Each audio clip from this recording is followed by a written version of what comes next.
Bismillahirrahmanirrahim. Değerli basın mensubu arkadaşlarım. Bugün Şırnak'ın İdil ilçesinde biraz saha çalışması amacıyla bir program yaptık. Bazı köyleri gezdik. Şehir merkezinde bir takım temaslarda bulunduk. Devlet hastanemizi ziyaret ettik, hastalarımızı ziyaret ettik. Sanayi esnafını gezdik, bazı incelemelerde bulunduk.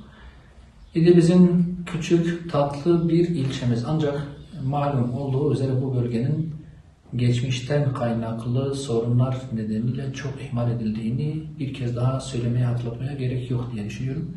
Yıllardan beri bu ilçede, Şırnak'ta hatta ve bu yörede adam akıllı bir hizmet yapılmadı. Yeni belki bir şeyler yapılmaya zemin oluştu ama doğrusu henüz yapılması gereken çok fazla hizmet, çok fazla iş var, çok fazla yatırıma ihtiyaç var. Çok insani meseleler halen burada ciddi bir sorun. Örneğin devlet hastanemizde halen yeteri kadar doktor yok, yeteri kadar alet, cihaz yok, yeteri kadar personel yok. İnsanlarımızın sağlığa ulaşması halen ciddi bir sıkıntı ki sağlık hizmetleri bugün dünyanın her tarafında birinci öncelik olarak, temel bir insan hakkı olarak kabul ediliyor ve yatırımlar buraya yoğunlaşıyor. Hastanemiz henüz B statüsünde olmadığı için, yani halen C statüsünde olduğu için bu ciddi bir sıkıntıya sebep oluyor. Hem kadro atanması, hem hekim atanması, hem alet, malzeme tedariki noktasında bu statü ciddi bir sıkıntı. Hastanenin bütün altyapısı oluşturulmuş, zemin hazırlanmış. Baş müdürümüz, hastane müdürümüz sağ olsun ciddi bir emek sarf ederek altyapıyı oluşturmuş.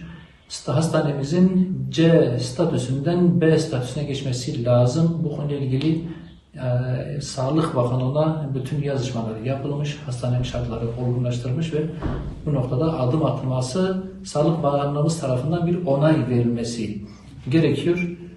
Bu adımın ivedi bir şekilde atılması lazım. Çünkü bizim İdil insanımızın çok ciddi anlamda sağlık sorunu var, sağlığa ulaşma sıkıntısı var ki İdil çok geniş bir kırsal kesime sahip, çok fazla köy var. Nüfusun önemli bir kısmı, büyük bir çoğunluğu köylerdedir ve bunlar halen sağlığa ulaşma noktasında ciddi bir sorun yaşıyor. Bu bir. İkincisi, esnafımızın yeteri kadar hizmet edebilmesi, insanlarımızın sanayi sektöründe gerekli hizmetleri alabilmesi için de malum küçük bir sanayi sitesine ihtiyaç var. Bu noktada daha önce de çeşitli girişimlerimiz olmuştu. Küçük sanayi sitesinin ihale süreci Sanayi ve Teknoloji Bakanlığımızdan geçti. Bu hamdolsun daha ancak bir yıl önce daha doğrusu geçti, bir yıldan fazla zaman geçti ama küçük sanayi sitesinin projesinin onaylanması şu anda Strateji ve Bütçe Başkanlığı'nda bekliyor.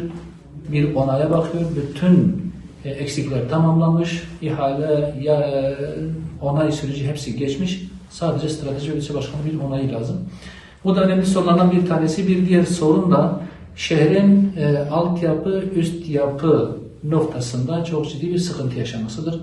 Su, kanalizasyon, yollar, parke taşı hizmetleri ve benzeri anlamda bu sektörü genişletebilirsiniz. Ciddi bir eksiklik, ciddi bir dökülmüşlük var. Çünkü önceki belediyeler hiçbir şekilde buraya yatırım yapılmamış. Zaten sizce de malum birkaç dönem burası kayyumlar tarafından yönetildi.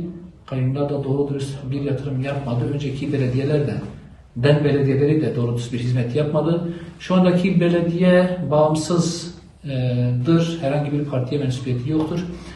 Hizmet yapma noktasında yeteri donanıma sahip olmadıkları, yeteri imkanlara sahip olmadıkları malum, zaten bu hissedilen bir şey. Belediyemiz iyi niyetle hizmet etmek istiyorsa ki bunu beyan ediyorlar, yetkililerden de destek ve takviye istiyorlar. Mesele hizmetse, mesele insanlarımızın sıkıntılarını gidermekse yetkililerin bu imkanları seferber etmesinden de kaçınmamaları gerekiyor diye düşünüyoruz.